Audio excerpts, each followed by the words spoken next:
नमस्कार दोस्तों, GK study with Rakesh में आपका हार्दिक स्वागत है। और भी दोस्तों कैसे हैं? आशा करता हूं सभी अच्छे होंगे। दोस्तों हम लास्ट वीडियो लेक्चर में मौलिक अधिकार के बारे में बेसिक चीज़ें देखी थी। आज उसी पार्ट को कंटिन्यू करते हैं और हम आज वास्तव में बात करते हैं दोस्तों एक एक अनुच्छेद यानी पर्टिकुलर अनुच्छेद की। यहाँ से लगातार एग्जाम में प्रश्न पूछे जाते हैं दोस्तों। तो आइए दोस्तों स्टार्ट करते हैं मौलिक अधिकार और मौलिक अधिकारों में पर्टिकुलर जो भी आर्टिकल्स पूछे जाते हैं उन पर बातें करते हैं। तो हेडिंग डाल दीजिए मौलिक अधिकार यानी फंडामेंटल राइट्स।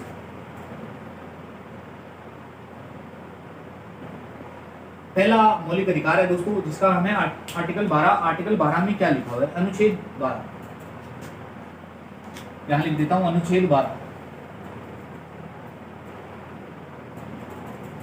दोस्तों ये आज तक 2 बार एग्जाम में पूछा जा चुका है, आरपीएससी के एग्जाम में। यूपीएससी में तो 1000 बार पूछा हुआ दोस्तों, और छोटे मोटे एग्जामों में तो पूछे नहीं दोस्तों। आरपीएससी ने सीधा पूछा था कि राज्य शब्द को परिभाषित, हालांकि बहुत सारे अनुच्छेद में कर रखा है राज्य शब्द की परिभाषा, तो लेकिन जो सटीक परिभाषा है जो आरपीएससी ने मतलब ऑप्शन के अनुसार उत्तर दिया गया था वो यही दिया गया। आर्टिकल 12 में दोस्तों लिखा क्या हुआ है? तो राज्य शब्द को परिभाषित किया है दोस्तों। पहली बात तो राज्य शब्द को परिभाषित किया, राज्य शब्द को परिभाषित किया।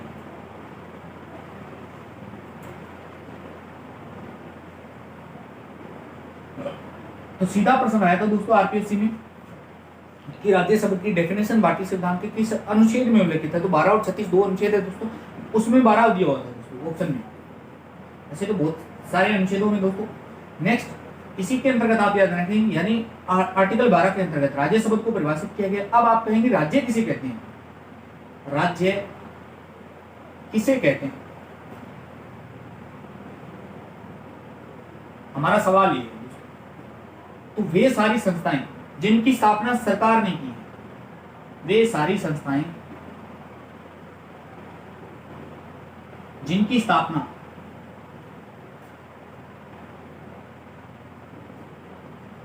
किसने की है? सरकार ने की,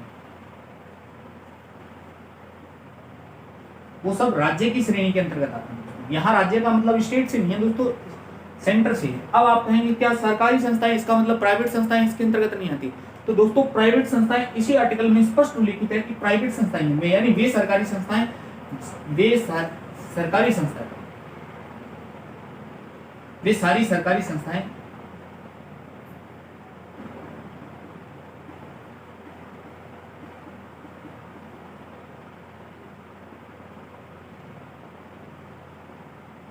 अब आप कहेंगे सर सिर्फ सरकारी, तो बिल्कुल बात सही नहीं है। सरकारी नहीं, वे सारी संस्थाएं जो, यानी यूं लिख सकते हैं वे सारी संस्थाएं। दूसरी डेफिनेशन ये भी हो सकती है वे सारी संस्थाएं जो सरकार से प्रत्यक्ष या अप्रत्यक्ष रूप से सहायता प्राप्त करती है। वे सारी संस्थाएं जो सरकार से प्रत्यक्ष या अप्रत्यक्ष रूप से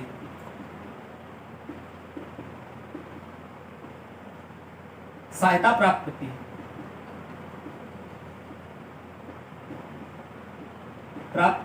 तो वो सब किसमें आती है दोस्तों? वो सब राज्य में आती है। अब आप कहेंगे सर मतलब समझे नहीं। आप इतना ध्यान रखना, आर्टिकल 12 के अंतर्गत राज्य शब्द को परिभाषित किया है। बस पहली बात तो ये ध्यान रखें। सीधा प्रश्न आएगा कि राज्य शब्द की डेफिनेशन क्या है? तो भारतीय संविधान के आर्टिकल 3 में, भारतीय संविधान के भाग 3 में और आर्टिकल 12 में राज्य शब्द को परिभाषित किया। राज्य शब्द की परिभाषा क्या है? तो दोस्तों वे सारी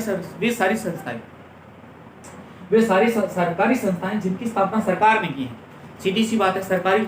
तो आप कहेंगे सर प्राइवेट, तो बिल्कुल प्राइवेट संस्थाएं भी इसके अंतर्गत शामिल होती है। अब एक मामला बताता हूँ दोस्तों, आपको नोट डाउन नहीं करना है। आपने एक नाम सुना होगा बीसीसीआई, क्रिकेट से संबंधित एक संस्था है दोस्तों, यानी बीसीसीआई क्रिकेट से संबंधित संस्था है दोस्तों। किसी ने रिट डाली और रिट डालकर याचिका डाली कि क्या बीसीसीआई जो भी खर्चा है उसका ब्यौरा, यानी ब्यौरा मांगा था सरकार ने, तो इस बीसीसीआई से ब्यौरा मांगा, तो बीसीसीआई ने यानी आरटीए के तहत ब्यौरा देने से मना कर दिया और ये कह दिया कि हम तो राज्य शब्द की श्रेणी से अंतर्गत आते ही नहीं। तब सरकार और इनके बीच में, यानी इनके बीच में एक कन्वर्सेशन होती है दोस्तों। उसका मतलब सुनना, सीधा मतलब, यानी बीसीसीआई को ये कहा गया कि आपकी स्थापना भारत में हो रही, यानी आप जो भी ग्राउंड लीज पर लेते हैं, यानी आप जो भी ग्राउंड लेते हैं, वहां टीमें आती है, वहां जो जनता बैठती है उनका नियंत्रण कौन करती है? पुलिस प्रशासन। तो बीसीसीआई ने कहा हम खर्चा देते हैं। फिर सरकार ने मत दिया कि मान लीजिए आप खर्चा देते हो, सब कुछ सही है, लेकिन जो आपको ग्राउंड दिया वो किसने दिया? वो तो सरकार ने ही दिया है। तो आप भी सरकार के अंतर्गत राज्य शब्द की परिभाषा में आते हैं। अब प्राइवेट स्कूल मान लीजिए दोस्तों, प्राइवेट स्कूल है तो सरकार से मान्यता तो प्राप्त करते हैं, तो वो सारी संस्थाएं, यानी चाहे वो काम प्राइवेट हो चाहे सरकार हो का हो, तो वो सरकार से मान्यता तो लेते हैं, यानी प्रत्यक्ष या अप्रत्यक्ष तरीके से सहायता तो मिलती है दोस्तों। स्कूल है तो स्कूल को भी फंडिंग तो मिलती होगी सरकार की तरफ से, तो फंडिंग मिलती है, तो वो शब्द यानी किसके अंतर्गत आता है? वो राज्य शब्द की परिभाषा में आता है। आशा करता हूँ समझ में आ गया दोस्तों। बीसीसीआई वाला एग्जांपल आप याद रख लेना, वैसे याद रखने की जरूरत नहीं, बस आशा करता हूँ ये 3 बातें अगर समझ में तो राज्य शब्द की परिभाषा समझ, यानी आर्टिकल 12 के अंतर्गत राज्य शब्द को परिभाषित किया गया। राज्य किसे कहते हैं? तो वे सारी संस्थाएं जिनकी स्थापना, वे सारी संस्थाएं लिख लेना दोस्तों, सरकारी नहीं, वे सारी संस्थाएं जिनकी स्थापना सरकार ने की। सरकारी संस्थाएं होती सरकार ने की है। तो अब आप कहोगे क्या सरकारी संस्थाएं? तो जी नहीं, वे सारी संस्थाएं जो सरकार से प्रत्यक्ष और अप्रत्यक्ष रूप से सरकार से सहायता लेती है, तो उन्हें भी आप राज्य शब्द की परिभाषा में शामिल करते हैं। तो ये था आर्टिकल 12। आशा करता हूँ आर्टिकल 12 से संबंधित प्रावधान आपको समझ में आ गया हो दोस्तों। आर्टिकल 12 से इतने ही प्रश्न बनते हैं, चाहे वह किसी भी एग्जाम के दृष्टिकोण से पूछे दोस्तों।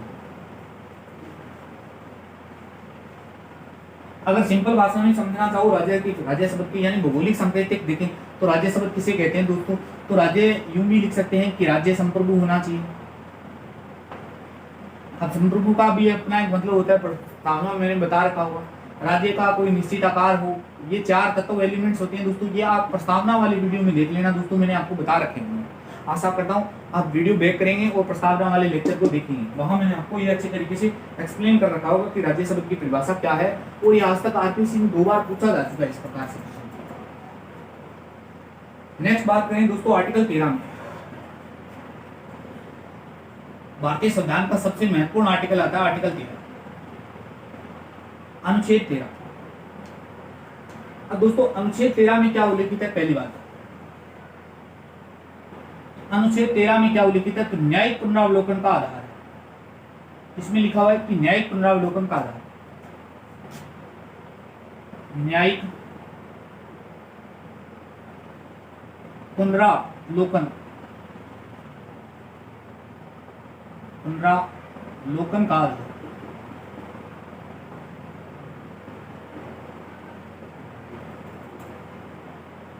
अब न्यायिक पुनरावलोकन क्या होता है थोड़ी देर में समझ में आएगा। ध्यान रखना, जबकि न्यायिक पुनरावलोकन जैसा शब्द नहीं लिखा होता है, हालांकि नोट लगा के लिख लेना, हालांकि आर्टिकल 13 में, अनुच्छेद 13 में मैंने सिर्फ आधार लिखा है, इसका मतलब ये नहीं कि ये शब्द भी परिभाषित है यहाँ, तो ये शब्द लिखा हुआ नहीं है। हालांकि अनुच्छेद 13 में न्यायिक पुनरावलोकन जैसा कोई शब्द लिखित नहीं है। न्यायिक पुनरावलोकन जैसा शब्द उल्लेखित नहीं।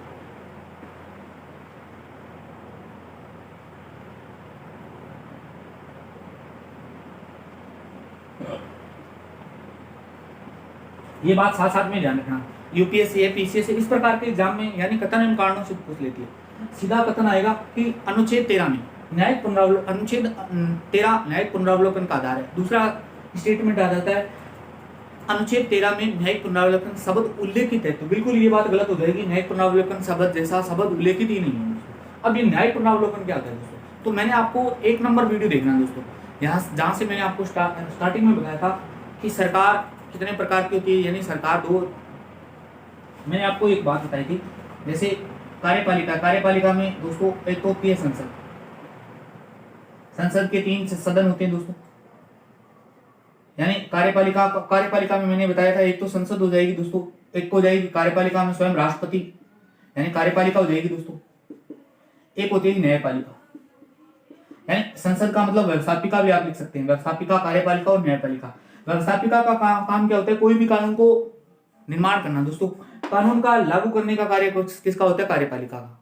लेकिन इस कानून की व्याख्या कौन करती है? इस कानून को देखने का अधिकार यानी जांच करने का अधिकार किसको है? तो वो सुप्रीम कोर्ट को है। सुप्रीम कोर्ट इस पर यानी किसी भी कानून को देख सकती है, उसका न्यायिक पुनरावलोकन कर सकती है।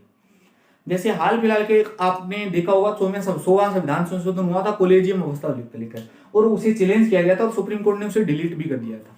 हालांकि हम उसको पढ़ेंगे, यूपीएससी 2018 के पेपर में पूछा भी जा चुका है ये चीज। तो फिलहाल तो सिर्फ ये ध्यान रखना, न्यायिक पुनरावलोकन का आधार कौन सा अनुच्छेद है, तो अनुच्छेद 13 है। यानी ये सुप्रीम कोर्ट की वो शक्ति है जो किसी भी कानून को जांचने या परखने के लिए इसका प्रयोग करती है दोस्तों, सीधी सी बात ये कह सकते हैं।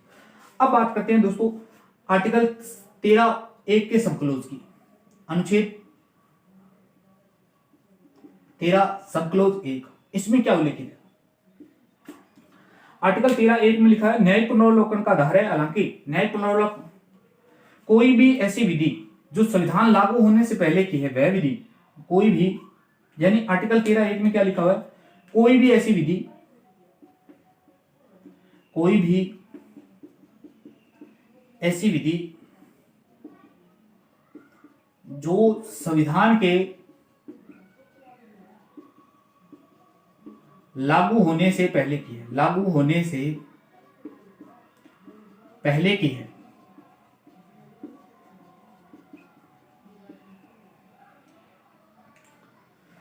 पहले की है, यदि वह विधि संविधान के साथ असंगत है, यदि वह विधि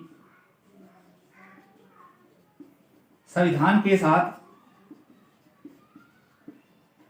असंगत है, तो उस विधि को शून्य माना जाएगा, शून्य माना जाएगा। ये ध्यान रखना, ये आर्टिकल 13 सबक्लोज 1 में लिखा हुआ है। यानी कोई भी ऐसी विधि जो संविधान निर्माण से पहले की है और भारतीय संविधान के साथ में, वर्तमान संविधान के साथ में असंगत है, तो उस विधि को शून्य माना जाएगा। अब आप कहेंगे सर मतलब क्या है, समझ में नहीं आया।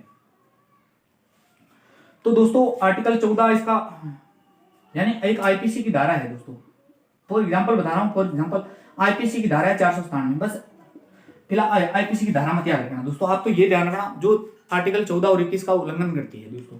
आप तो ये ध्यान रखना दोस्तों, जैसे पुराने जमाने में एक प्रथा थी बाल विवाह, प्रथा थी, बाल विवाह तो प्रथा ही थी। तो क्या भारतीय संविधान के वर्तमान में संगत मेल भी खाती है? हालांकि वो एक विधि नहीं थी, वो का यानी विधि का मतलब अंग्रेजों ने बहुत सारे कानून ऐसे बनाए थे जो भारतीय संविधान में आज भी हूबहू लागू है। जैसे आईपीसी की धारा है, आईपीसी इंडियन पेनल कोड है, जो तो हमने यानी 1860-62 में बन गया था ये तो, लेकिन भारतीय मूल संविधान में वर्तमान में भी है। यानी मैं ये बात कहने का प्रयास कर रहा हूं, कोई भी ऐसा कानून जो भारतीय संविधान के लागू होने से पहले का था लेकिन वर्तमान संविधान के साथ में मैच नहीं करता है, मेल नहीं खाता है, तो वो शून्य होगी। यानी मैंने एग्जाम्पल, सिंपल भाषा में एग्जाम्पल देने का प्रयास किया। यानी एक आईपीसी की धारा है 497 जो वर्तमान संविधान के साथ में असंगत है, मेल नहीं खाती, क्योंकि वह आर्टिकल 14 और 21 का उल्लंघन करती है, इसलिए सुप्रीम कोर्ट ने उसको शून्य करार दे दिया दोस्तों। सीधा सा आप मतलब याद रखेंगे। ये आर्टिकल 13 समझ में, आर्टिकल 13 का सबक्लोज 1 समझ में दोस्तों, आशा करता हूं सबक्लोज भी समझ में। आर्टिकल 13(2) में क्या लिखा हुआ दोस्तों, आर्टिकल 13(2)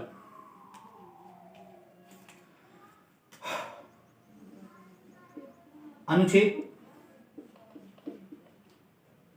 13(2) में लिखा होगा दोस्तों कि कोई भी, यानी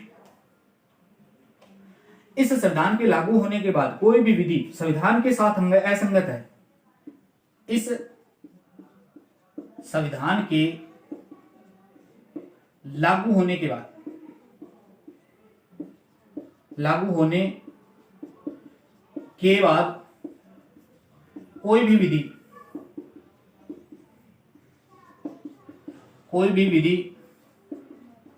संविधान के साथ में असंगत है,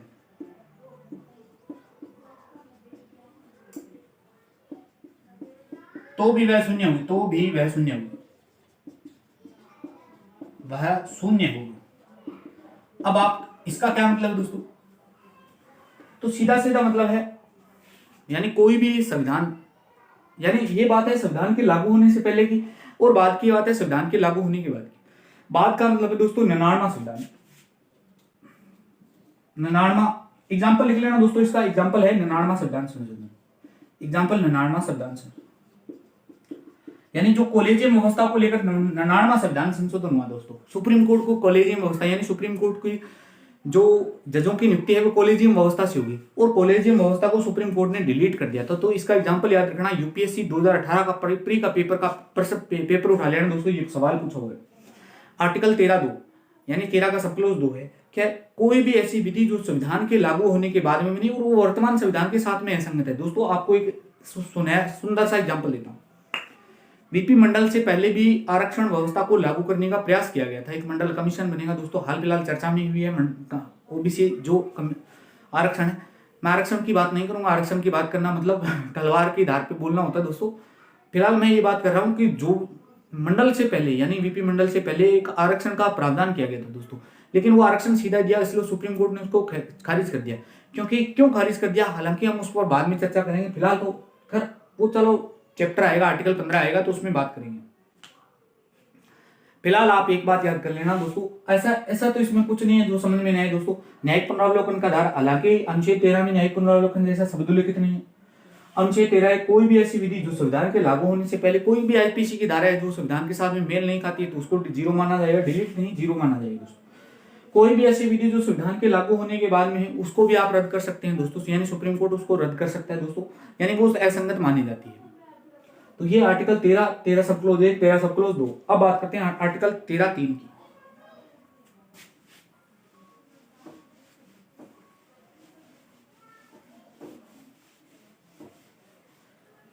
हेडिंग डालेंगे आर्टिकल 13 की। थोड़ा टफ जरूर है दोस्तों, लेकिन एक बार पढ़े रहेंगे तो आपको आसानी से समझ में आ जाएगा। अनुच्छेद 13 सब क्लोज 3, इसमें क्या उल्लेखित है, यानी इसके अंतर्गत विधि शब्द को परिभाषित किया गया है। इसके अंतर्गत विधि शब्द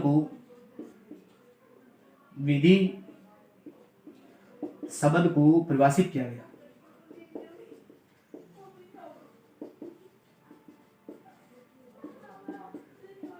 अब आप कहेंगे सर विधि शब्द को परिभाषित किया गया, इसका मतलब यानी इसके अनुसार, डेफिनेशन लिख देता हूं, इसके अनुसार यानी संसद, राज्य विधानमंडल, संसद और राज्य विधानमंडल और राज्य विधानमंडल द्वारा बनाए गए सभी कानून,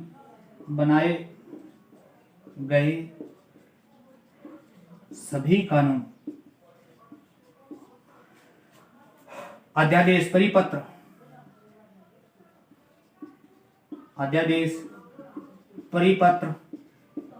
परिपत्र के अलावा दोस्तों अधिसूचना, नियम, विनियम, नियम का मतलब रूल, विनियम का मतलब रेगुलेशन, यानी उसे किस प्रकार लागू किया जाएगा, आदेश तथा प्रथाएं शामिल है। आदेश तथा प्रथाएं भी शामिल है। स्टार लगा लेना दोस्तों प्रथा पर,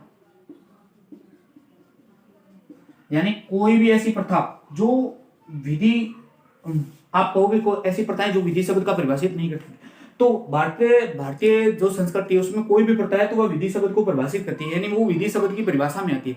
उस पर सुप्रीम कोर्ट रोक भी लगा सकता है और उसको चालू भी करवा सकता है, ये इसका अधिकार है दोस्तों।